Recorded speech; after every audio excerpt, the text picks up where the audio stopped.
Well, good morning. And again, we start by honoring all of those who've gone before us and cleared our path, but especially the Duwamish tribe upon whose land we stand. And with that, you'll excuse me, but this gentleman has such a long history, I do need to read his bio. So, thank you, Mr. Chu. And he's called Mr. Chinatown and Seattle. Ron Chu is principal of Chu Communications, a Seattle-based consulting firm which documents community history and helps museums and emerging nonprofits with organizational growth. From 2010 to 2020, he served as executive director of the International Community Health Services Foundation, where he raised funds to build a new health clinics in Shoreline and in Bellevue, and to support other services, API immigrants, which is Asian Pacific Islanders, and that's 30 different ethnic groups, 50 different languages, and refugees as well as other underserved populations. Amazing. Previously, he served as executive director of the Wing Luke Museum, where he spearheaded the $22 million capital campaign to build a new museum. Mr. Chu also worked for over 13 years as editor of the International Examiner, a newspaper in Seattle's Chinatown International District, and he currently serves on the Board of Trustees. Chu is a lifelong resident. He graduated from Franklin High School and attended the University of Washington, where he majored in journalism. In 2001, Mr. Chu was appointed to the National Council on the Humanities by Bill Clinton, President Bill Clinton. He was a recipient of the Ford Foundation's Leadership for a Changing World Award and was named to the American Alliance of Museums Centennial Honor Roll. Chu served on the Seattle Public Library Foundation Board of Directors during the successful 1998 Libraries for All capital campaign, which raised over $80 million to build a new central library and support 27 neighborhood branches. He currently serves on the Board of Trustees. In 2020, he published his memoirs, which we were showing you earlier, and he will at the end again, of his book, his memoir, My Unforgotten Seattle. The audiobook version will be available in February. Ron is currently helping the International Community Health Center on a capital campaign to build an aging-in-place facility on Beacon Hill. It is a privilege and a great honor to have you welcome Mr. Ron Chu to the podium.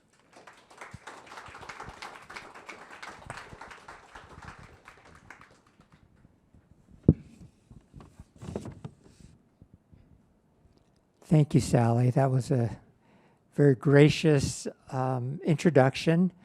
God, did I do all those things? Just, life moves on, and unless you take time to reflect and write a memoir, you sort of lose track of what you do. Can you all hear me, by the way? Okay, good. I thought I would take my time here to share a little bit about why I wrote this book. Partly in the hopes that I might inspire some of you to do a book as well, because truthfully, I actually never envisioned that I would write this book, but there are a few triggers that really prompted me to do this. As you get older, and I'm in the same camp as all of you folks, once I hit my 70s, I realized, well, a lot has changed in my lifetime. I would love to see a lot of that shared with the next generation. One particular event happened that really sparked my strong desire to write my Unforgotten Seattle, and that was the murder of Donnie Chin. He was a medic in the Chinatown International District area. I see some of you shaking your head, so you probably recall the coverage. He was worked very closely with King County Medic 1. He was a street-trained medic who rescued people on the streets, started when he was in junior high school, self-taught paramedic. And anyway, he was gunned down in, caught in a crossfire between two rival East Asian gangs. They've never brought anybody to justice as the perpetrators. The police generally know who did it. I mean, there was a group of kids that hung around a hookah lounge in the neighborhood, Chinatown International District. They don't have enough evidence to pinpoint precisely who did it, so it's going to be lingering there as a mystery for a while. But anyway, July 23rd, 2015, he was murdered. He was a very close friend of mine. I had worked in the neighborhood with him, and we sort of grew up together. After he passed, and I'm sure all of you have dealt with that kind of tragedy, where you just kind of, that person never leaves you. And so I started thinking about, well, all these things that we did together during our time, maybe I should write about some of this stuff, because Donnie never had a chance to write about this stuff. Around the same time, by coincidence, a flood of folks who had inspired me and I had worked with all began passing away. I'm thinking of Charles Z. Smith, Bob Santos, Rachel Hidaka, Frank Fuji. I can go on and on about the folks who influenced me. Ruth Wu. Within literally a year and a half, all these people passed away. And so I said, I got to write this book. So the book is a result of just circumstance around me that kind of said, if there's something to share with the next generation, I need to do it now. Against this particular backdrop, a number of things were happening. I lived on Beacon Hill, but I started noticing all my neighbors, my parents' generation passing away, the World War II generation, and the houses were turning over. And these little pre-war ramblers were starting to look like the ghetto homes on Beacon Hill. And you had all these kind of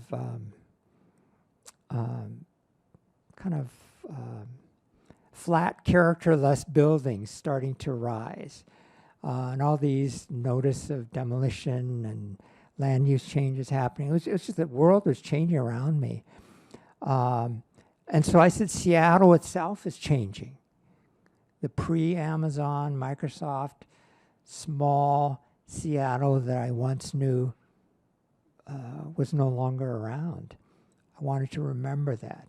You know, I used to go to, I'm sure some of you remember Shorey's bookstore, right? I used to go there all the time. I was an avid reader. I remembered my little Beacon Hill branch library. I remembered places like the Oberto's, outlet factory on Rainer Avenue. I remember places like Wigwam and Crest downtown, and I can go on and on. I'm sure these are places that are familiar to many of you. So the world was changing on that front. I also became keenly aware, not simply of Seattle's vanishing past, but my own Chinese American past. Because Chinatown International District has always been in crisis, struggling for funds to restore buildings that were collapsing. 2001, I believe it was, Nisqually earthquake, a number of buildings got seriously damaged. And so what was contained there that was important was my own history. I needed to reclaim that. And as part of that, I realized, because I knew a lot of folks who ate in Chinatown. My father worked at a restaurant called the Hong Kong Restaurant. Any of you remember the old Hong Kong restaurant? Okay, I bet you my dad probably served you back in the day. I myself grew up working there for 13 years, getting a little bit of money so I could go to college. So people remember the food, but from my perspective, did they remember the people? Did they remember my father? Did they remember all the other waiters? Because to me, that was the experience that was rich to me. So that was Seattle's history. It was Chinese American history. It was also my grandfather who lived in the neighborhood, who came in 1911 and settled there. That was a piece that I wanted to share. I realized during some of my fundraising efforts for a number of these causes, which Sally mentioned, I began meeting some of the donors who were from families that had been around here for a long, long time. The Pigots, as one example. Very generous family, the Nordhoffs, on and on. And I realized, they had a long history here. They developed some of the industries here, and then particularly the women became involved in the foundations, and they started contributing to all these causes, the hospitals, Seattle University, the University of Washington, on and on. So I was wondering myself, what is my place in all this? And as I started researching my own history, I realized that my grandfather came here in 1911. Now, he may have worked in the salmon canneries, and he didn't really have an education. My father didn't have the privilege of an education as well, nor my mother. Neither of them were able to go beyond grade school. But we were also part of that pioneer history. So I needed to resurface that and bring that forward. My uncle, late uncle, was killed in World War II. He fought in Italy as the part of the 87th Mountain Division. And so a lot of that history had not surfaced. And so all of this was an additional reason for me to work on this project. My mother worked in the sewing factories. My aunts worked in some of the crab factories down near the waterfront. And I hadn't seen any of this history during the time I was in school. That was part of Seattle's history. It was part of the Chinese American history. I began thinking about this in particular because of the fact that I became a parent. And those of you who are parents realize you got to tell your kids something, right? Who are you? Where did you come from? And so that also was an additional reason for doing this book project, My Unforgotten Seattle. So I began writing. Now here's the interesting story about that. As you age, you start thinking of ways to stay fit, right? Because your body starts breaking down. So you start thinking, well, should you eat that cookie or donut? Well, you still eat it, but then you maybe go to the gym or you work out and so forth. So I started running, actually, at age 58 and a half. I said, I got to stay fit. So I started running. Started running about a block, because I hadn't run in a long time. And then a block became 2 blocks, and 3 blocks. Then those 3 donuts became 2 donuts, on and on. So as I started doing that exercise, a lot of memories would start flowing forward. And so after I did my run, I'd go home and do some writing, prepare breakfast for the kids, and go off to work. So then I started having chapters emerge out of these little jotting of notes. Then I realized, well, the more I run, the more stuff flows out, so the more stuff I have to write. It's kind of a weird thing. I don't. Do you guys know what I'm talking about? Anyway, those who exercise know. Okay, movement is a pretty powerful instrument. So gradually, I started getting to the point where I started getting fitter, and I started competing in some 5Ks and 10Ks. And then I realized they have these master categories. I don't have to go very fast, and I can still get a little award, because there's not a lot of us. So I started getting into masters running. Then a book started emerging. It's a funny pairing, You start getting more fit, start realizing you got something to pass on to the next generation. I do this writing, and then wonderful things begin happening. I was going to mention partly that I never do any early morning presentations because I still run every day, In fact, people say, well, how long do you run? I said, well, don't ask. It's kind of scary. I do a half marathon every morning, 13 and a half miles. People said, that's nuts. You're in your 70s. How can you do that? I said, trust me, it just starts gradually. You got to start gradually. Anyway, that's why I don't do early morning stuff. But at least I'm mentally alert to be able to do these little presentations. So that really was my impetus into this pathway of writing a memoir. I wanted to share with you maybe a little piece of the writing, do a little time check. I don't want to overrun my time. I'll do a little passage, and then a few other comments, and then I'll open up to questions. Again, I don't like to sit up here blabbering away because I may or may not have time to answer your questions. So here's a little piece of the book, just for a flavor of what you might get if you choose to get this book.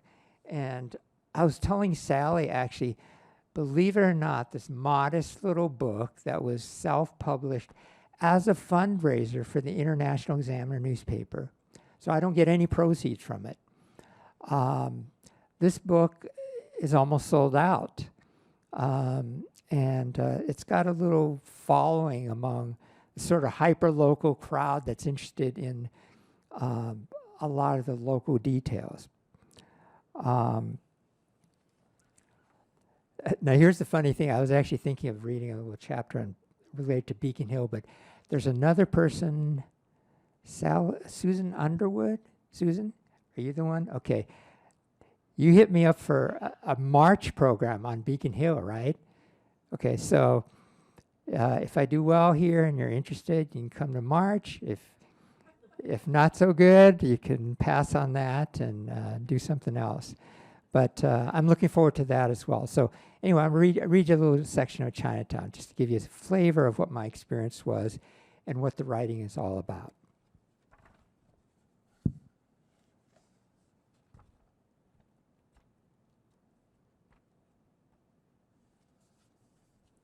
Okay, this is for folks who have visited the Hong Kong restaurant.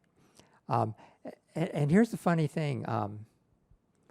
So Bruce Lee, the martial artist, one of his best friends was a waiter at the Hong Kong restaurant. So he used to come into the restaurant all the time.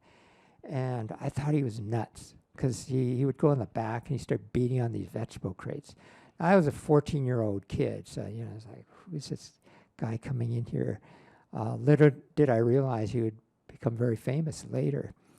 But that seems to be the only story that people are interested in on the Hong Kong restaurant side. So I never read that part of the story because, that's less important to me than the people that I remember who are part of my restaurant experience.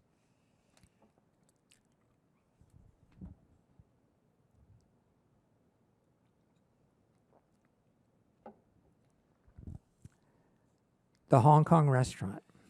This is chapter 13. At 13, I began working as a busboy alongside my father at the Hong Kong restaurant. One day after I arrived home from Mercer Junior High, my mother announced that my father had arranged for me to start that weekend. She said I could get valuable work experience and earn money for my education. I didn't question the decision. I simply asked, "What time?" I spent a decade at the restaurant, continuing through the end of college. This experience left such a deep impression that even today, many of the dreams I remember upon waking take place inside the restaurant and involve my father, waiters, waitresses, kitchen workers, and other busboys, many of whom have passed away. The restaurant's old phone number, MA20366, still plays in my brain on an automatic repeat track. My father was a head waiter. The Hoisanese term, so I should clarify, my parents come from the Toisan district. It's southeast part of China. We call it Hoisan in my dialect. The Hoisanese term for waiter is ki hoi, which translates as stand by a table. My father and the ki hoi men spent 10-hour days on their feet earning $1.25 an hour without employer-provided benefits such as medical and dental coverage, retirement, sick leave, and vacation. They worked until their bodies began to falter and they no longer had the strength to rush trays of food and dishes back and forth from the kitchen to the dining area. Customers probably didn't realize the importance of tips to a waiter's livelihood. The tips were called fa li, which translates as flowery profits. The waiters needed to take home ample fa li to survive. They grumbled if a party left a few insignificant coins or no tip at all. My heart sank when I heard a waiter glance at a tip and mutter "ong sui" or cold water. The Hong Kong restaurant was located at 507 Maynard Avenue South on the street level of the old Mar Hotel, mid-block between Weller and King Streets. By the time I started working there, the 4-story structure, which once provided Spartan living spaces for bachelor men, had slid into disrepair. The apartments were vacant. I went upstairs through the kitchen to a tiny room lit by a single hanging bulb to get extra supplies and dishes. I was afraid to venture anywhere else. During the golden chop suey era, the Hong Kong restaurant was a top-flight Seattle business. Customers lined up outside the front door on weekends, salivating for their weekly fix of the standards: almond chicken, sweet and sour pork, chop suey, fried rice, and egg foo young. A brightly glowing vertical green neon sign with a red background hung from the building's facade. At night, you could see it from blocks away. Just inside the front door, a counter lined with floor-mounted chrome and vinyl bar stools provided seating for individual customers. The restaurant had full dining areas on 3 levels, a large aquarium halfway between the first and second levels, and a dimly lit cocktail lounge called the sampan room. So I'm going to stop there, but that gives you a flavor of the book. So I'm trying to describe and remember these places that were really, really etched in my brain. And as I did my morning run, all these flood of memories of places and details would surface. The other thing that happened after I began recalling these details, is that I realized that one of the things I saved from the past, and I don't know if any of you are like that, I saved all the letters that I got. You remember the pre-internet era where you actually got real letters and stuff?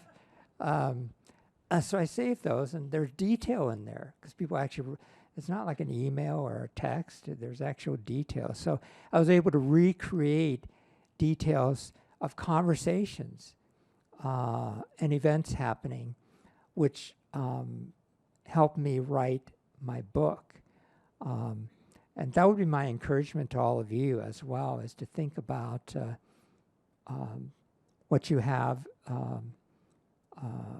as mementos that might provide the framework for you yourself creating a book.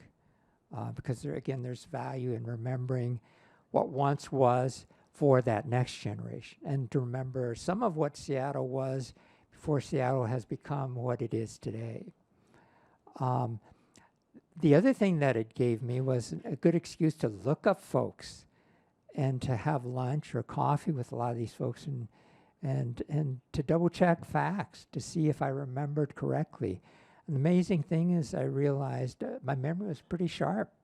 And so people say, how do you remember us? I don't know. Your memory is exactly like mine. So either we're both liars or there's something there. As I went through a series of editors who helped me check over the manuscript, some of them kind of threw their hands up a little bit because I was very precise about details. And they said, well, nobody's going to remember, I mean, just write it. I said, well, I remember. I worked as a journalist, so I don't want to lie. He says, well, in a few years, all your peers are going to be gone. Nobody's going to remember. I said, well, that's the reason for the importance of being accurate, thinking as a journalist, and then also writing these stories. Since I wrote the book, I've encouraged a number of other folks to begin gathering their memories. I just spent several months ago some time with Dolores Sabonga. Any of you recall her? She was on the Seattle City Council, Filipino-American. She's still around. She lives at the Merrill Gardens in Renton. She's in her 90s. I said, Dolores, you should do your books. I'm too old and blah, blah, blah. But we taped her series of her kids and then a videographer. We had 3 sit-down sessions and we taped her story. And so with AI now, you can just transcribe things very quickly. So we sent it back to her and she's working on her life story. So again, I've been working with a number of folks on this. So if any of you have interest, happy to provide tips, advice on that front. What else can I tell you? There's so many stories here. I think maybe at this point I'll just open it up to questions. And I'm hoping some of that piqued your curiosity enough that there are a few things on your mind. Yeah. I have one. Ron, what's the population of Chinese people in what's considered or was considered Chinatown now? I knew somebody was going to ask me a question about numbers. I do not know. Chinese once were the largest Asian Pacific Islander population in Seattle.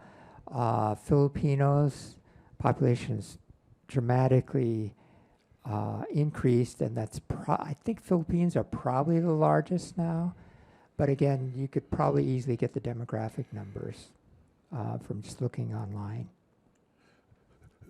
During the internment of the war, when the Japanese were rounded up, what sort of effect did this have on the Chinese community in Chinatown?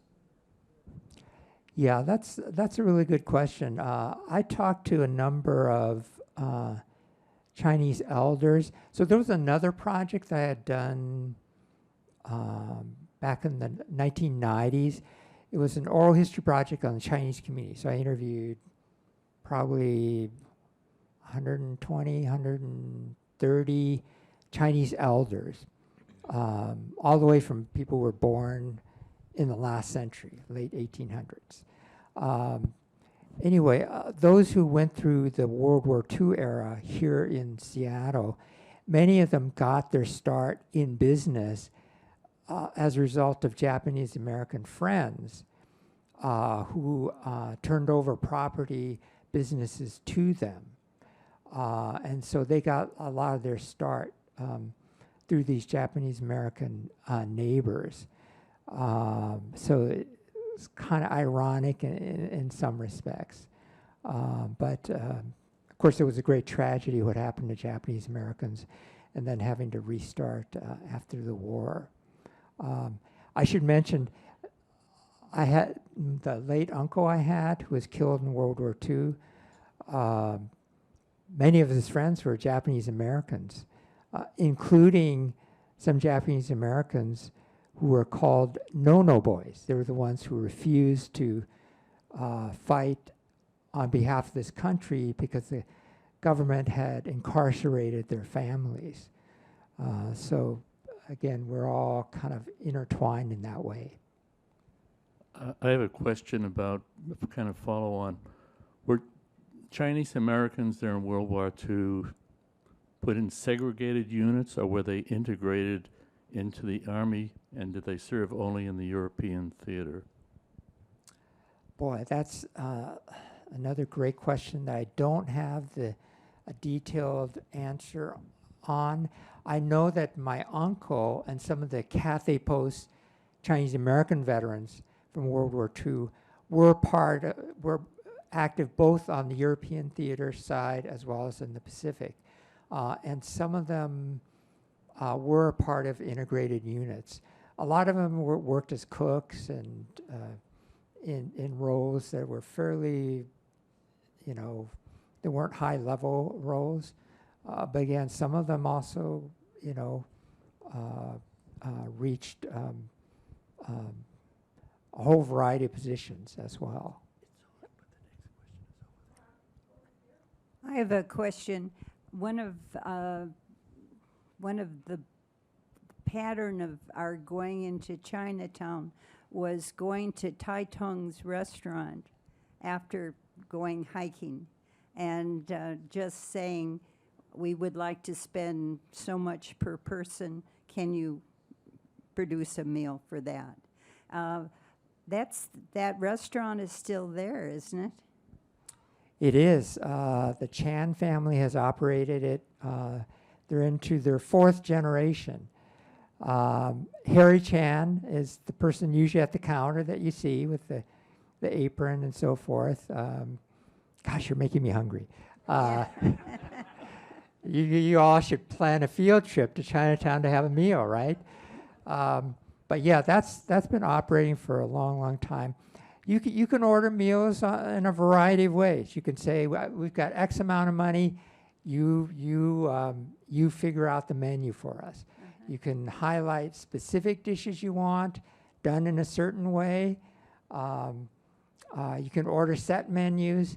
Tai Tung is part of these older style chop suey restaurants, which have been supplanted in many cases by other types of Chinese cuisine, which have become much more popular.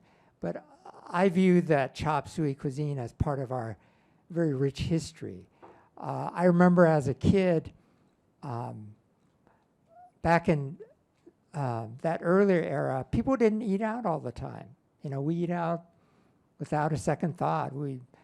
I grew up, because we worked in a restaurant, you only went to a restaurant when you had relatives from out of town or visitors from out of town for a special occasion.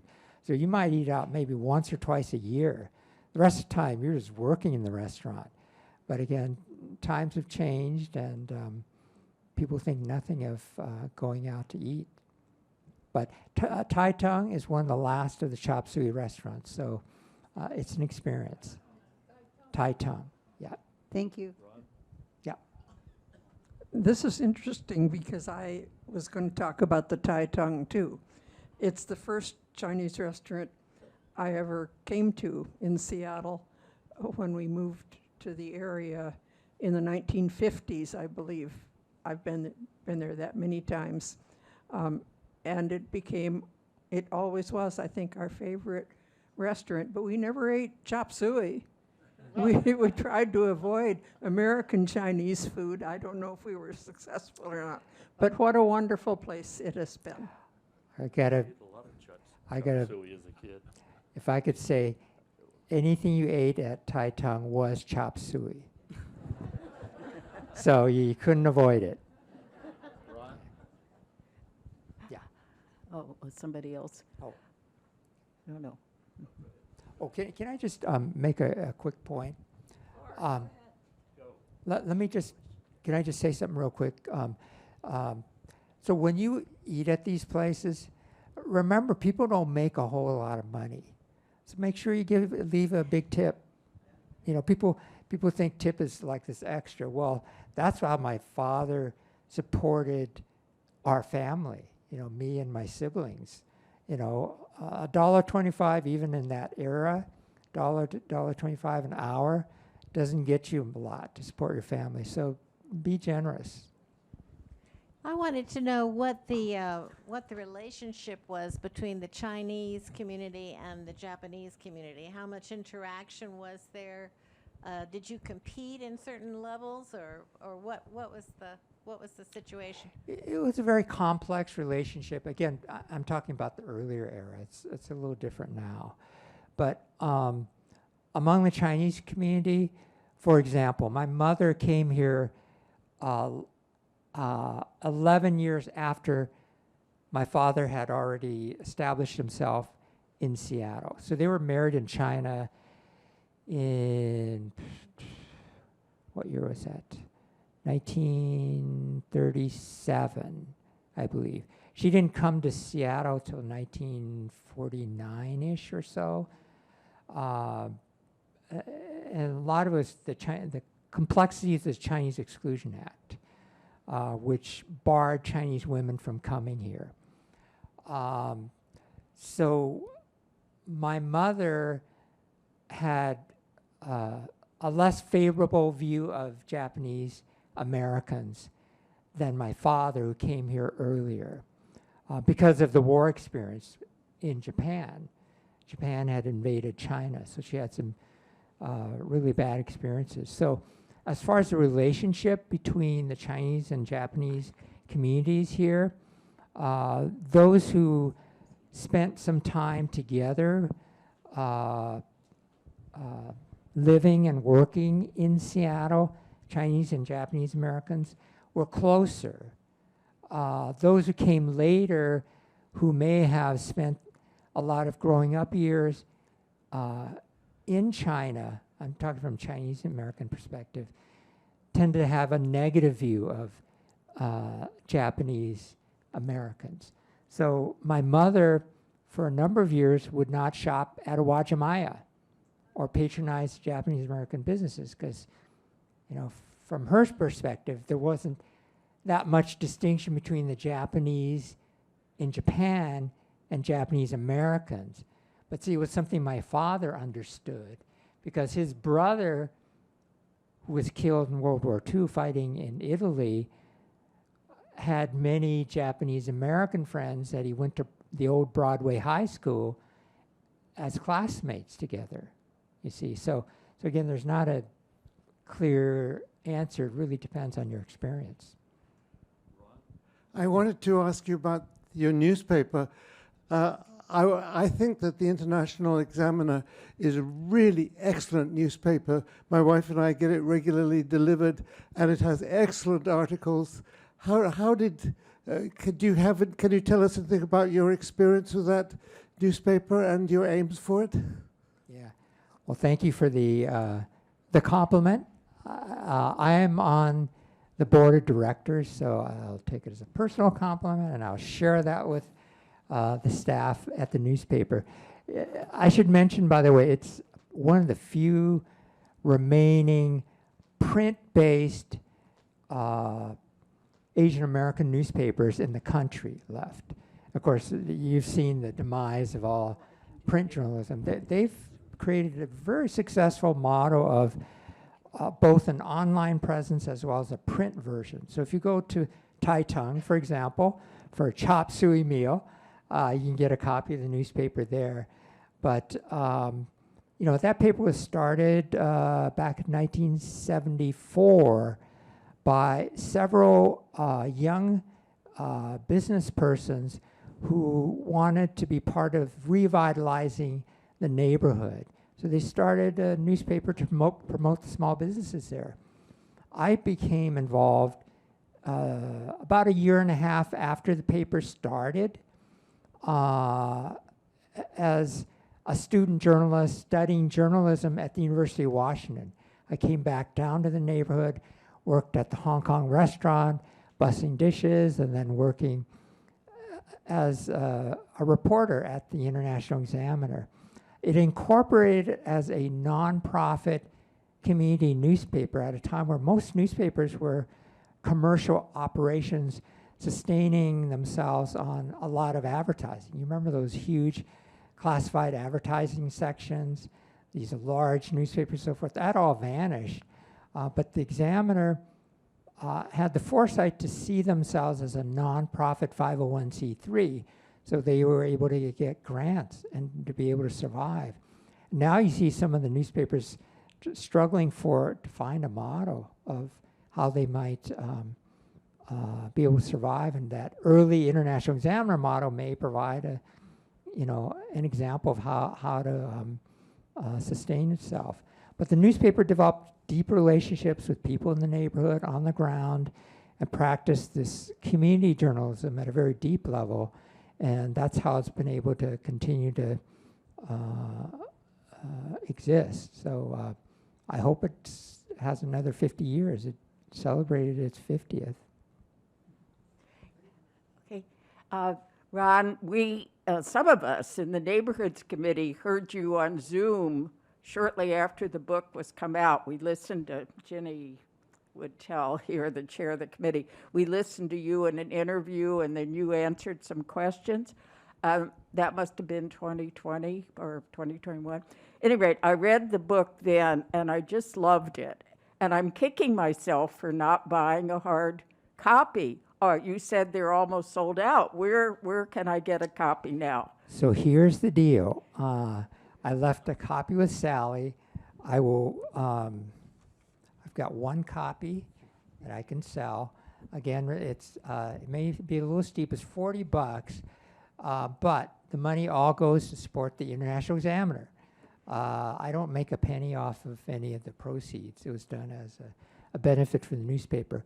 But you might be able to order a copy on Amazon. Again, I don't know. They were pushing the University of Washington Press, my distributor, to get more copies because they said we're just about out. So you might try Amazon.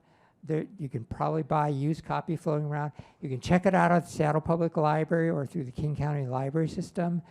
And the Wing Luke Museum, I believe, still has some copies in their store. So there are a few ways to score a copy.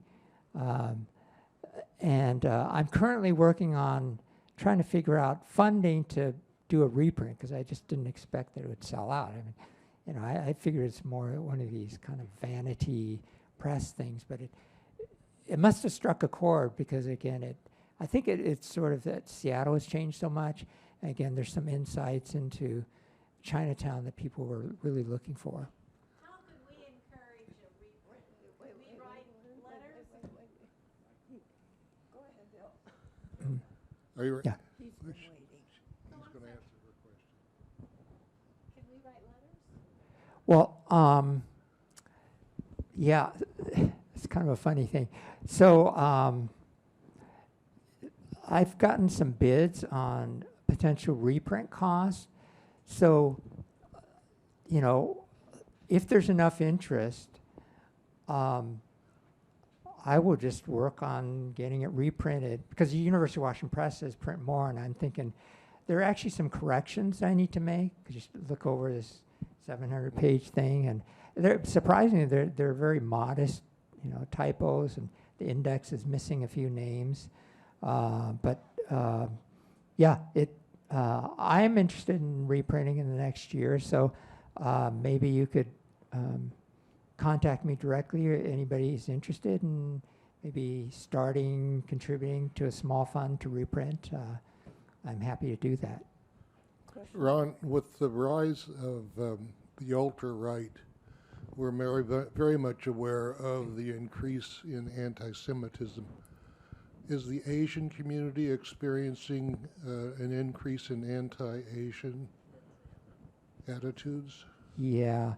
The last chapter of my book was written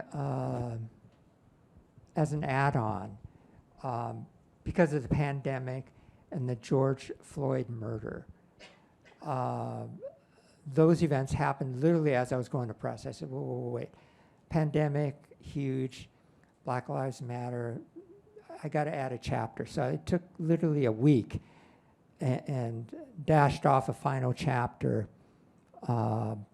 which addressed the changing issues that were emerging. During the pandemic, there was a huge impact that I saw personally. I mentioned I run every day.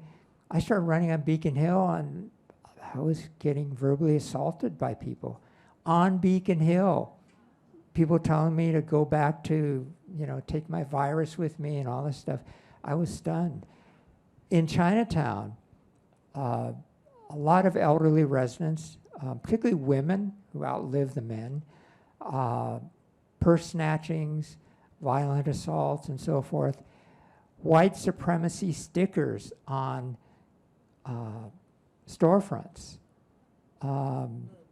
as a result of this feeling that this coronavirus, this Kung flu, fueled by obviously statements by some political leaders. It was a scary time.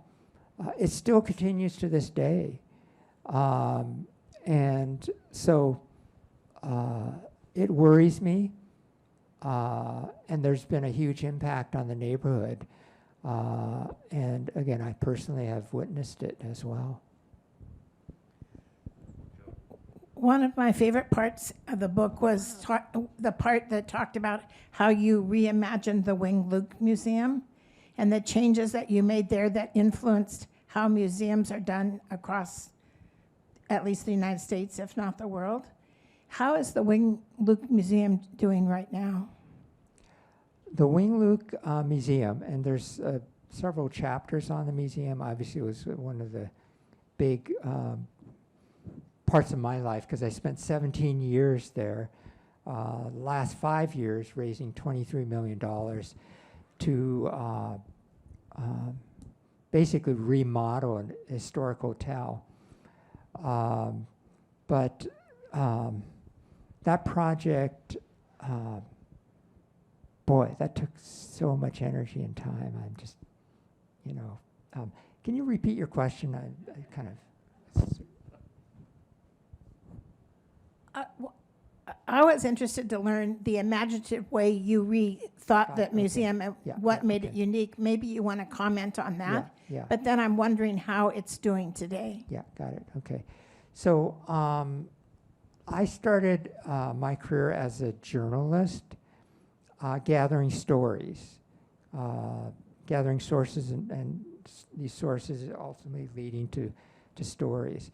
When I entered the museum profession, it was really as an outsider without museum experience.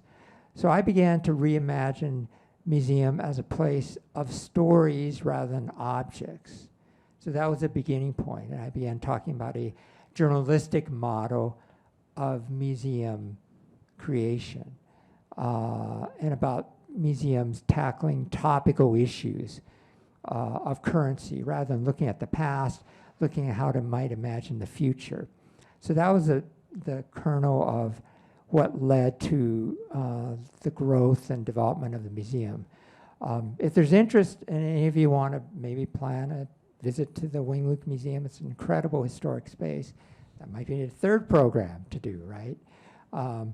But how it's doing today it's had a lot of challenges. The pandemic hit all museums really hard because basically you had to close down for a while. And then it was really through government support that they were able to support through that payroll protection program, the funding levels. There was an incident a number of months ago in which, there was a individual who bashed out a number of the windows. It was a racially motivated assault on the institution. So the staff there were very shaken. There was quite a bit of damage. It's doing okay. It's survived. And a lot of it is the community support. They really believe that the museum is, people in the neighborhood believe that it's an anchor toward preserving the heritage, the history of the Asian American presence in the region. And so it's doing as well as can be expected in this post-pandemic era where museums live a little bit of a fragile life. Yeah. Yeah, Sally? I would like to go back to restaurants for just a moment.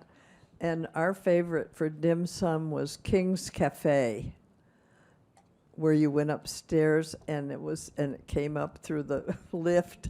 They had that little dumb waiter, right? Food was so good. Yes, the dumb waiter. Do you have history on that? There's a story about the King Cafe in here. And you guys remember the hambao? Yeah. Those big, juicy, yeah. That recipe has never been duplicated by any other restaurant. The chicken feet. You can get the chicken feet, of course, but not quite as that same consistency. So there are a number of places that are documented here that closed, that provided an additional impetus for me to write and gather these stories. There again, maybe it's a visit to the Wing Luk Museum, a meal at Tai Tong, and a historic tour of the neighborhood.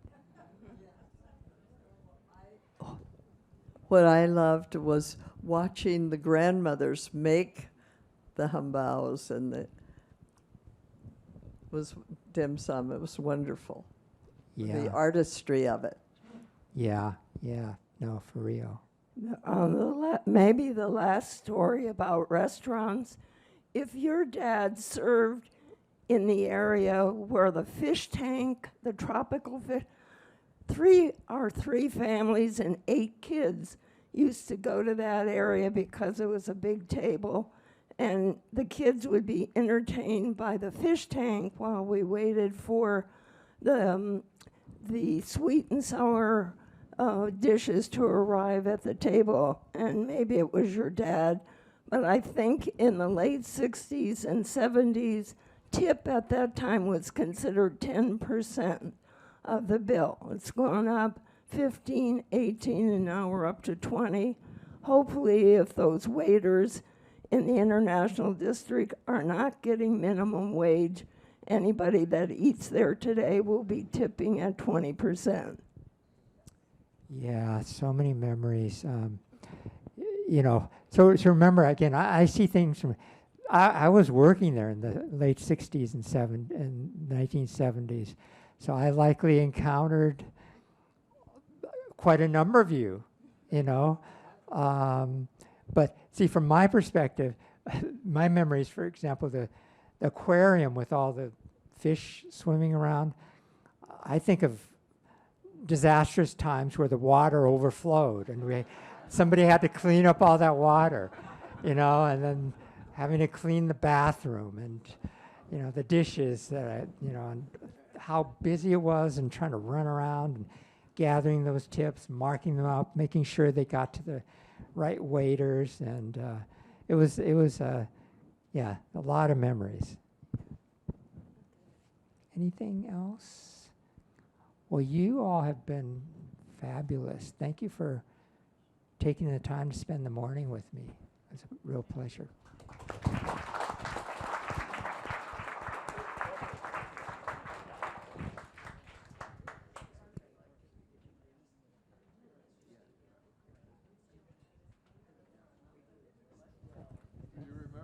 Among all your other gifts, Mr. Chu, you're a huge inspiration to all of us. And we thank you so much for you. And I would like to close, and then he does have one more book for sale if you have your $40, so he doesn't have to carry it home. It's heavy. I would like to close with a few words from the Apache blessing from our Native Americans. May the sun bring you new energy by day. May the moon softly restore you by night. May the rain wash away your worries. May the breeze blow new strength into your being. And may you walk gently through the world and know its beauty all the days of your life. Thank you all for coming, and thank you again, Ron Chu. You're a gift to all of us. Thank you.